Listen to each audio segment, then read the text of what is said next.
Salut, c'est Marius Meis. Voici la 8e question du C1D de juin 2018. Pour obtenir le questionnaire 2018, reprenez le lien en description et cliquez sur questionnaire 2018.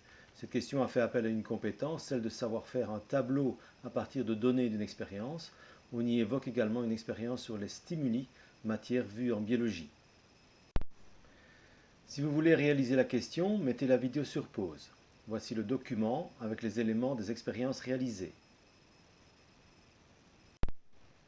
Et voici les deux questions.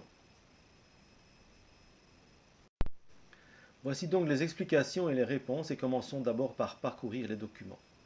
D'abord, pour résoudre cette question, je vous invite à regarder une vidéo en cliquant sur le lien ici au-dessus à droite.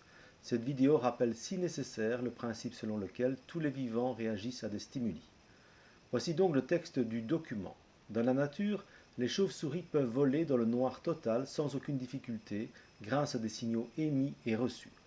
Pour comprendre les déplacements de ces mammifères volants, des scientifiques décident de réaliser quelques expériences dans une pièce sombre où sont tendus des fils très fins reliés à des clochettes.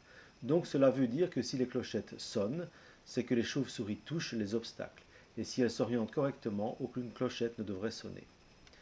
D'abord, les scientifiques vont voler les chauves-souris sans contrainte, c'est-à-dire sans mettre de dispositif particulier sur leur corps, et on remarque qu'aucune clochette ne tinte. Elles n'ont donc pas touché les fils et se sont correctement orientées.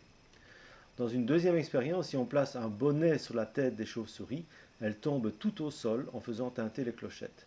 Elles ont donc été perturbées dans leur orientation. Dans les expériences suivantes, si les yeux sont bandés ou le nez bouché, les clochettes n'émettent aucun son, ce qui veut dire que leur orientation n'a pas été perturbée si on bloque la vue ou l'odorat des chauves-souris. Cependant, si les oreilles sont bouchées, les cloches tintent. Manifestement, les oreilles ou l'audition jouent un rôle dans l'orientation des chauves-souris. Voici donc la première question. Construis un tableau reprenant les résultats des expériences réalisées. Doit-on rappeler qu'un tableau comporte des lignes et des colonnes? Voici une première proposition de tableau où l'on reprend le facteur que l'on fait varier dans l'expérience, première colonne, et les observations de l'expérience. J'ai mis en rouge les expériences et les observations où il n'y a pas de perturbation de l'orientation de la chauve-souris, et en vert les éléments correspondant au fait que les chauves-souris ont été perturbées. Ce tableau était une première possibilité. Voici une deuxième possibilité. Mais on constatera donc qu'il faut, quand on fait un tableau, indiquer et structurer les éléments, les rassembler et les associer correctement. Ici, on avait deux catégories d'éléments, les expériences réalisées et les observations. Maintenant, la deuxième question. Explique l'affirmation suivante. Les chauves-souris voient avec leurs oreilles.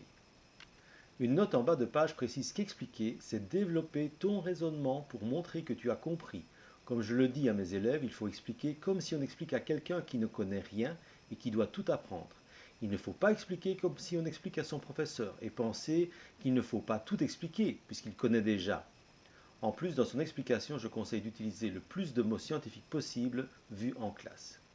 Comme dit précédemment, on peut déduire que c'est uniquement l'audition, les oreilles, qui permet d'éviter les obstacles.